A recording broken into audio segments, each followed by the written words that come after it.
So breaking news mga kabaksing, sa katatapos lamang po ng laban na ginanap sa Bohol na pinamagatang Kumong Bulanon 17, ay nabigo ang ating pambatong si Virgil Vitor na depensahan ng kanyang WBO Oriental Super Featherweight title. Ito'y matapos siyang talunin sa Chinese boxer na si Yerjalahasi Laibiyeki via technical knockout sa round 5 ng kanilang bakbakan. Kung makita nga natin sa kanilang laban mga kabaksing, ay halos lahat ng round ay nakuha lahat sa Chinese boxer.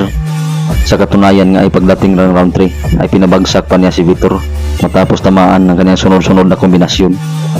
So dahil sa panalo ni Laibiyeki ay siya na ngayon ang bagong kampiyon sa titulong WBO Oriental sa Super Featherweight Division, na nag-improve na sa kartadang 10 wins with 7 KOs at may 2 talo.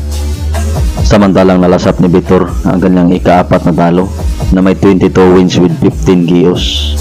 Samantalang sa ibang balita mga kabaksing, ay bukas na nga din magaganap ang pagbabalik luna ng ating pambansang kamao Manny Pacquiao, kung saan kanyang magasagupa para sa isang exhibition match ang Japanese kickboxer na si Rokia Anpo.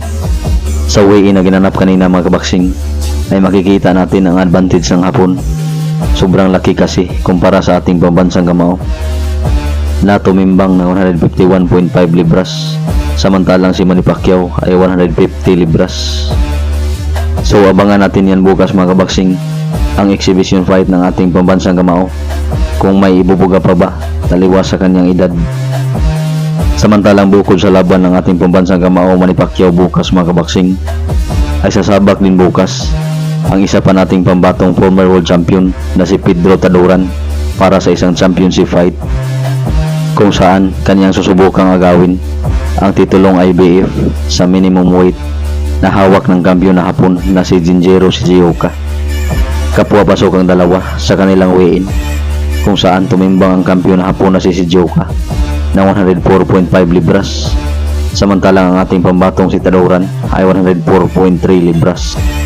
Si Taduran ay hawak ang kartadang 16 wins with 12 KOs at may 4 na talo, samantalang ang kampiyon na si Shizuoka ay isang undefeated na may 11 wins with 9 KOs.